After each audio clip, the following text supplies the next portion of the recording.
السلام علیکم ورحمۃ اللہ وبرکاتہ۔ نحمدہ ونصلی علی رسولہ الکریم، اما بعد فاعوذ باللہ من الشیطان الرجیم، ببرکۃ بسم اللہ الرحمن الرحیم۔ ان الدین عند اللہ الاسلام، صدق اللہ العظیم۔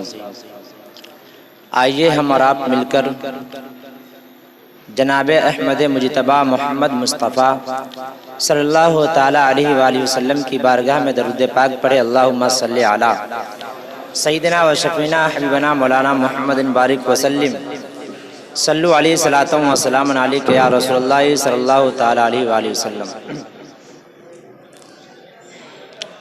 حضرات محترم، آپ لوگوں کو اچھی طرح معلوم ہے کہ آج کل کے حالات بہت ناساز ہیں۔ آپ پوری دنیا کا جائزہ لیں، اس وقت اگر کسی قوم کا خون پانی سے بھی زیادہ سستا ہو گیا ہے تو وہ میری قوم کے بیٹے ہیں۔ امریکہ کے واشنگٹن کے وائٹ ہاؤس میں بیٹھے ہوئے لوگ کسی مذہب سے کھل کر اپنی دشمنی کا اظہار کر رہے ہیں تو وہ میرا مذہب ہے، مذہب اسلام۔ چائنا کی سرزمین پر دیوار قہقہ میں بیٹھ کر کے چھوٹے کن کے لوگ اپنی طور پر بڑی سوچ پیش کرنے کے بعد سامنے آ رہے ہیں تو وہ مرسم پلان بنا کر سامنے آ رہے ہیں۔ پوری دنیا چاہتی ہے کہ کیسے اسلام کو مٹا دیا جائے، کیسے اسلام کے ماننے والوں کے ہاتھوں میں کٹورے دے دیا جائے تاکہ یہ قوم کسی شہر کے سڑکوں کے کنارے بھیک مانگے۔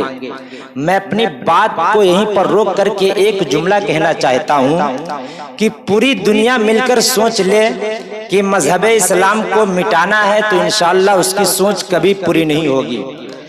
اگر وہ چاہتا ہے کہ ہمارے ہاتھوں سے روٹیاں چھین لی جائے گی اور اسلام کا نام و نشان مٹ جائے گا تو یہ بے وقوفوں کی سوچ ہے اور اس کی نادانی ہے، اس لیے کہ اسلام کبھی دولت کی دھنک کی بنیاد پر آگے نہیں بڑھا ہے۔ اسلام کبھی امریکہ کے ڈالر اور سعودیہ کے ریال کی بنیاد پر آگے نہیں بڑھا ہے۔ اسلام کبھی سونے اور چاندی کی چمک کی بنیاد پر آگے نہیں بڑھا ہے۔ ارے اسلام گوشت کی بوٹیوں سے آگے نہیں بڑھا ہے، اسلام مصطفیٰ کی سوکھی روٹیوں سے آگے بڑھا ہے۔ اسلام اس وقت چلا ہے مدینے سے جب اسلام کے ماننے والوں کے پاس پیسے نہیں تھے، دولتیں نہیں تھی۔ آپ کو اسلام کی تاریخ کا وہ پنہ معلوم ہوگا جب آقا نے فاران کی چوٹی سے دنیائے انسانیت کے سب سے بڑے خطیب بن کر پوری دنیا کو دعوت فلاح دیا ہے۔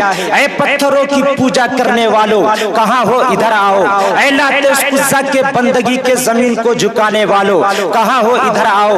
جب مصطفیٰ نے فران کی چوٹی سے اعلان کیا تھا پورا عرب منڈایا تھا، قریش کا ہر گھر نکل آیا تھا، گھر گھر سے یہی آواز آ رہی تھی، چلو وہ عبداللہ کا بیٹا محمد بلا رہا ہے جس نے کبھی جھوٹ نہیں کہا، وہ محمد بلا رہا ہے جس کی بات میں کبھی کسی نے شک و شبہ کی گنجائش نہ رکھی ہے۔ دیکھتے ہی دیکھتے سب آ گئے تھے۔ ایسے موقع پر آمنہ کے لال عبداللہ کے جگر گوشے عبد المطلب کے پوتے نے بڑی تاریخی گفتگو کیا تھا کہ میں پہاڑ کے اوپر ہوں، میں دائیں بھی دیکھتا ہوں بائیں بھی دیکھتا ہوں، میں آگے بھی دیکھتا ہوں پیچھے بھی دیکھتا ہوں۔ اے پہاڑ کے اس طرف رہنے والوں، اگر میں تم سے یہ کہوں کہ ادھر ایک لشکر جرار ہے، ادھر ایک دشمن کی بہت بڑی فوج تیار ہے جو تمہارے قبیلوں کا نام و نشان مٹا کر رکھ دے گی، جو تمہارے بیٹوں کی گردنیں اڑا کر رکھ دے گی، تو سبھی نے کہا تھا اے محمد تیرا کریکٹر لاجواب ہے، اے محمد تیری گمرو جوانی لاجواب ہے، تو نے جھوٹ کبھی نہیں کہا، جھوٹ ترس کر رہ گیا کہ مصطفیٰ بولے،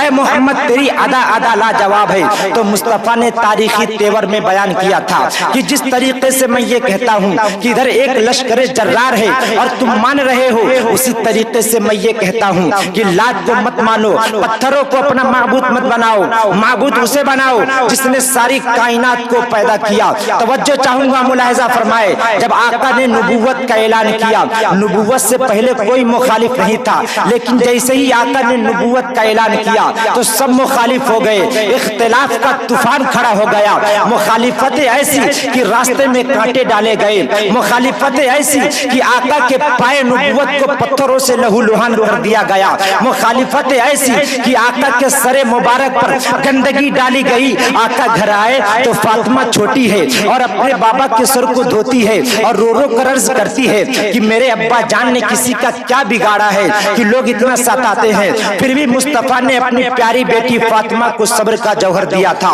مصطفیٰ فرماتے ہیں پیاری بیٹی فاطمہ رو مت، کوئی رہے یا نہ رہے اللہ تو میرا ہے۔ جب قید کی وادیوں میں اوبا سے پتھروں سے میرے آقا کے پائے نبوت کو پتھروں سے لہو لہان کر دیا گیا، تاریخ اٹھا کر دیکھو تو تمہیں احساس ہوگا، تمہیں معلوم ہوگا کہ کتنی مشکلوں سے چل کر ہمارے پاس آیا ہے یہ اسلام۔ آرام کی تکیوں پر لیٹ کر نہیں چلا ہے یہ اسلام، صوفہ سیٹ کی گدوں پر لیٹ کر نہیں چلا ہے یہ اسلام۔ جب احد کی وادی میں آقا کی نبوت کے ساتھ شہید ہوئے ہیں تب ہمیں اسلام ملا ہے۔ جب حضرت بلال حبشی نے اپنے سینے پر پتھر رکھوائے پھر بھی اللہ احد کا نعرہ لگایا ہے تب آگے بڑھا یہ اسلام۔ جب حضرت خطیب نے سولی کو چنا ہے تب آگے بڑھا یہ اسلام۔ جب حضرت صدیق اکبر نے خلافت انا منہاج النبوت کا تاج زرعی اپنے سر پر سجا کر آقا کے مشن کو مدینے کی گھاٹی سے لے کر پیکروں کی تلوار کی گھاٹ تک پہنچایا ہے تب ہمیں اسلام ملا ہے۔